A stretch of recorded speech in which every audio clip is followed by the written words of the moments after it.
Welcome back दोस्तों, क्या हाल है आप सबका। मैं उम्मीद करता हूं कि आप सब खैरियत से होंगे। तो गाइस, जहां पर कल्कि को लेकर एक से बढ़कर एक बड़ी अपडेट है और पॉजिटिव अपडेट है। यस, मैं पॉजिटिव का वर्ड जरूर लगाऊंगा क्योंकि गाइस अभी लगभग लास्ट मंथ की बात करूं, इस मंथ की बात करूं तो काफी कुछ हमें देखने को मिला। अश्वत्थामा का ग्लिम्स, बुज्जी के बारे में, उसके अलावा छोटी मोटी अपडेट्स और सारी की सारी पॉजिटिव, यानी कि मार्केट के अंदर, पब्लिक के अंदर एक पॉजिटिव सेंटिमेंट बैठा हुआ है कि भाई ये फिल्म कहीं ना कहीं बहुत कुछ कर सकती है। अलग लेवल की box office collection, game changer, सब कुछ। ये सारे वर्ड्स गाइस पब्लिक के माइंड में, ट्रेड के माइंड में, मेकर्स के माइंड में इस टाइम घूम रहे हैं। वहीं पर अभी एक नेगेटिव अपडेट या एक नेगेटिव न्यूज जो कि मार्केट में आई है, जो कि इस फिल्म के लिए बिल्कुल भी अच्छी नहीं है, और वो है भाई साहब कल्कि की हिंदी डबिंग।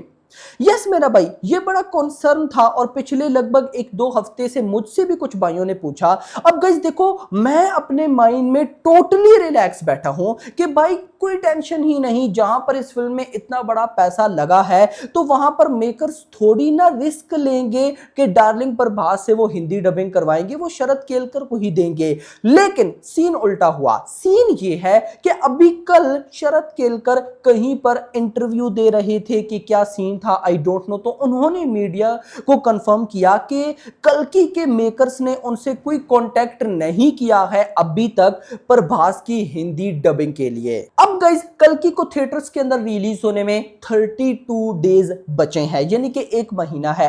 क्या पता मेकर्स का प्लान हो आज कल में, एक वीक में, कि भाई साहब शरद केलकर को बुलाएंगे प्रभास की हिंदी डबिंग के लिए। लेकिन अगर तो गाइस मेकर्स प्रभास की ही हिंदी डबिंग के साथ जाने वाले हैं तो मेकर्स एक बहुत बड़ी भूल कर रहे हैं। यस, क्योंकि गाइस देखो, अभी जितनी भी आईपीएल, अच्छा तभी ना गाइस, आईपीएल के अंदर भाई जितने भी प्रभास के एड्स चले, इवन के बुज्जी के टीजर में जो प्रभास की वॉइस थी, ये सारी प्रभास की अपनी ही हिंदी की है, यानी कि कोई डबिंग वगैरह नहीं थे। और देखो, ये छोटे से डायलॉग थे, छोटे से। जैसे अगर एड की बात करूं तो भाई एड में भी, आईपीएल के एड में भी ज्यादा वर्ड्स नहीं थे, और अगर बुज्जी के टीजर में भी बात करूं तो ज्यादा वर्ड्स नहीं थे, बुज्जी ही बोला 2-3 बार एटसेट्रा। तो ये भाई साहब बहुत कम है। लेकिन जब बात आती है एक प्रॉपर फिल्म की तो वहां पर शरद केलकर की हिंदी डबिंग बहुत जरूरी है। देखो गाइस, मैं आपको सिंपल बात बताऊं, आप सबसे पहले ये वीडियो देखो। बोला था ना हाथ मत लगाना, बोला था ना हाथ मत लगाना, कोई से हाथ नहीं लगाएगा, प्लीज आई काइंडली रिक्वेस्ट। अब आप अपने माइंड में जस्ट रियलाइज करो कि भाई अगर तो यहां पर शरद केलकर की जगह प्रभास की वॉइस होती तो क्या इस तरह के डायलॉग निकलते? भाई नहीं। जब फर्स्ट टाइम मैंने ये डायलॉग सुने थे भाई, ऐसे गूजबम्स आए थे कि आप लोग सोच भी नहीं सकते, और मुझे बिलीव है कि इन सीन में आपको भी गूजबम्स आए होंगे। तो भाई जब इतनी इंपॉर्टेंस रखती है शरद केलकर की वॉइस, तो इतनी बड़ी, मैं कहता हूं, फिल्म के अंदर अभी तक शरद केलकर को अप्रोच क्यों नहीं किया गया है? मैं फिर बोलूंगा भाई, अगर आप राधे श्याम देखो, मैं आज भी बोलता हूं राधे श्याम एक अच्छी फिल्म थी, उसने मार खाई किस वजह से? भाई साहब प्रभास की हिंदी वॉइस की वजह से। साहू चलो कह सकते हैं उसका सेकंड हाफ नहीं अच्छा था, लेकिन भाई साहब उसकी भी कहीं ना कहीं प्रभास की हिंदी वॉइस थी, वो भी एक फैक्टर था। चलो गाइस, उन चीज को भी छोड़ो, वो टाइम गया। अब फ्यूचर में मान लेते हैं कि अगर कल्कि के अंदर ही प्रभास हिंदी वॉइस देते हैं तो इसका रिजल्ट क्या निकलेगा, मैं अभी आपको रिजल्ट बताता हूं भाई, विद गारंटेड कि अगर ऐसा ना हुआ मैं अपना चैनल बंद कर दूंगा। यस, सीन क्या है, मान लेते हैं कि प्रभास अपना मतलब कि हिंदी डबिंग करते हैं, खुद ही शरद केलकर को नहीं बोलते। सबसे पहले हिंदी ऑडियंस जाएगी ही नहीं थिएटर में, वो वेट करेगी रिव्यूज का कि भाई देखते हैं रिव्यूज कैसे आते हैं, कि रिव्यूज पॉजिटिव हैं या नहीं है, कि प्रभास की हिंदी वॉइस अच्छी है या नहीं, उसके बाद ही जाएंगे। और मान लो कि अगर तो क्रिटिक्स को भाई साहब प्रभास की हिंदी वॉइस पसंद ना आई, उसके बाद क्या होगा? बहुत बुरा इंपैक्ट पड़ेगा। मैं मान के चल रहा हूं कि कल की हिंदी बेल्ट के अंदर अगर तो भाई साहब बहुत अच्छे रिव्यूज के साथ आती है तो 300 करोड़ की नेट कलेक्शन कहीं भी नहीं गई, मिनिमम है ये, मिनिमम। अगर भाई साहब कल की ट्रेलर बाप लेवल निकलता है, रिव्यूज तगड़े निकलते हैं, तो भाई हिंदी बेल्ट में 300 करोड़ की बॉक्स ऑफिस कलेक्शन नेट में ये ठोकेगी, गारंटेड है।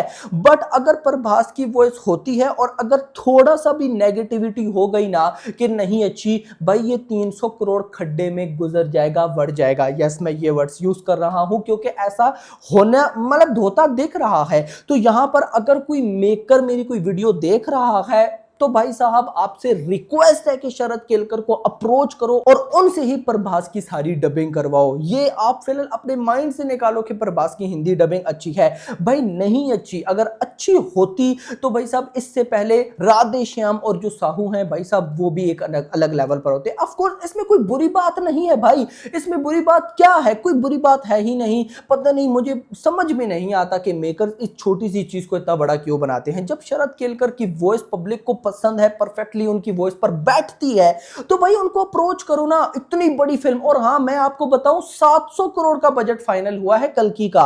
कितना? 700 करोड़ बजट। और न्यूज ये मिल रही है कि अगर तो आगे जाकर कोई इवेंट्स बहुत बड़े होते हैं तो ये 700 करोड़ से भी ऊपर जा सकती है। तो 700 करोड़ की बजट की आप फिल्म बना रहे हो मेरा भाई, तो भाई उसको रिकवर भी तो करना है ना। रिकवर आप लोग क्या समझते हो ऐसे ही हो जाएगा? नहीं ऐसे होता है भाई, ये एक छोटी छोटी चीजें देखनी पड़ेंगी। सो जहां पर भाई साहब इतनी पॉजिटिविटी है वहां पर ये नेगेटिविटी मैं कहता हूं ना ही हो तो बहुत बेस्ट है। देखो मुझे पता है मेकर्स सोच रहे होंगे कि वो ट्रेलर में प्रभास के अच्छे अच्छे डायलॉग्स डालेंगे जिनमें प्रभास की डबिंग अच्छी है। भाई मैं कहता हूं प्रभास की हिंदी डबिंग ट्रेलर में 100/100 भी हो फिर भी हिंदी ऑडियंस नहीं जाएगी, वो वेट करेगी रिव्यूज का। हम बहुत टाइम हो गया ना हिंदी ऑडियंस को देख रहे हैं, तो हमें पता है कि भाई साहब वो किस सोच से आगे चलती है। तो ये सोच मेकर्स को भाई साहब निकालनी होगी। खैर दोस्तों, इसके बाद आ जाते हैं कुछ ओवरऑल अपडेट्स पे। अब देखो ना, मैं आपको अब अपडेट्स बताता हूं, आप लोग खुद नोट करना कि ये फिल्म कितनी पॉजिटिव चल रही है। भाई जो अपने नागा चैतन्या है, नागा चैतन्या ने ड्राइव की है बुज्जी की, और गाइज वो कह रहे थे कि मैं शॉक्ड हो गया कि इन लोगों ने ये बनाई कैसे है, यानी कि इतने पॉजिटिव सेंटिमेंट। इतना नहीं भाई साहब, कल मैंने आपको न्यूज दी थी इवन के शाम के टाइम जो नॉर्थ अमेरिका में फिल्म रिलीज कर रहे हैं प्रथन गीरा भाई साहब सिनेमास, उन्होंने अभी पोस्ट की है और बोला है getting lots of response regarding the bookings open date, working on it. It will be announced as soon as it gets confirmed. Let's celebrate our darling Prabhas like never before. तो इस कहीं ना कहीं तबाही। और इसके बाद जो अपडेट है वो ये है कि श्रद्धा कपूर ने भाई साहब बुज्जी की हिंदी वॉइस की है। भाई बुज्जी की हिंदी वॉइस भाई साहब श्रद्धा कपूर ने किया, तो आप कल की प्रभास की क्यों नहीं करवा रहे हो? तो मेकर से मेरी रिक्वेस्ट है भाई साहब, आप ये वीडियो ज्यादा से ज्यादा मेकर्स के साथ शेयर करो, क्लिप्स को कट करो, जो मर्जी करना है करो, लेकिन मेकर से भाई साहब दिल से रिक्वेस्ट है कि प्रभास की वॉइस भाई साहब शरद केलकर से डब करवाना, नहीं तो मत करवाना किसी और से, प्रभास से भी इवन मत करवाना। अगर आप चाहते हैं कि भाई साहब कल की 300 करोड़ की नेट, 400 करोड़ की, 500 करोड़ की नेट ठोके, और ये फिल्म नजर आ रही है करती, क्योंकि गाइस देखो 27 जून को रिलीज हो रही है। आगे कौन सी बॉलीवुड की बड़ी फिल्म है? भाई है ही नहीं है। पुष्पा 2 ने आना है, वो तो लगभग 1.5-2 महीने बाद आएगी, नो टेंशन है उसकी। तो 1.5-2 महीने तक भाई साहब 1.5-2 महीने छोड़ो, अगर पॉजिटिव रिव्यूज के साथ, और मैं कहता हूं कमाल का ट्रेलर हो, 1 महीना भी इसको मिल जाए, ये 500 करोड़ की हिंदी नेट ठोक देगी। लेकिन भाई उसके लिए जरूरी है कि प्रभास की डबिंग शरद केलकर करें। So hope for the best, देखते हैं कि क्या होता है। बट गाइज मैं क्या बोलूंगा कि ये न्यूज जितना जल्दी हो सके खत्म होनी चाहिए, पॉजिटिव सेंटिमेंट में जितनी पॉजिटिविटी हो रही है। लेकिन लेट्स सी, देखते हैं क्या होता है। अभी तक के लिए इतना ही। होप सबको वीडियो पसंद है, वीडियो को लाइक करो, चैनल को सब्सक्राइब करो, और अगली आने वाली थैंक्स फॉर वॉचिंग।